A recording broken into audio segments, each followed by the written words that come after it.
These two have had a bromance, so to speak. But now there's a lot of, it's like a fighting couple. They are both very tense. Even the president is tense here.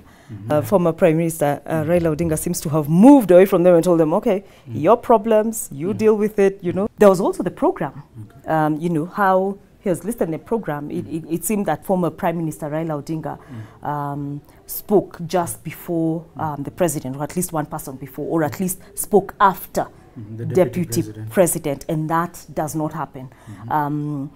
Protocol-wise, what I understand is that the deputy president is the last person to speak just before the president, and is the one who invites the president. Shida ambayo iko kwa serikali ya Jubilee hiyo watatatua kando yao. Sisi tuko ndani. Hiyo ni yao hiyo. Look at the selection, and let me answer that question based on the selection of whoever they chose to MC this event. They chose the loosest cannon they could find. Actually, there's the clip that's going around where the president is very amused, and President Ruto is, and Deputy President Ruto, sorry, is just cold because Honorable Junet has talked about how they are not party to the problems in Jubilee. And the president just laughs. It would have been okay if they both laughed. That would have said, okay, we're together in this. But that he laughed and Deputy President Ruto did not.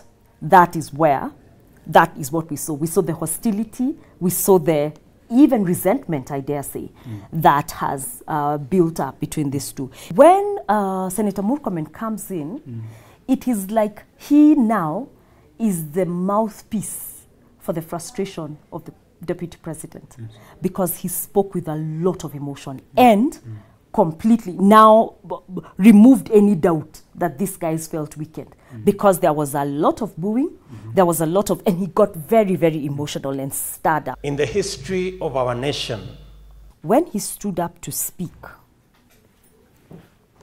in my view, when I was looking at it and when I was listening to him, I felt that he gained some power, then went on to actually speak, and spoke with a lot of clarity and spoke without stuttering throughout. For somebody who had gone through what he had gone through, that is a cap on his feather.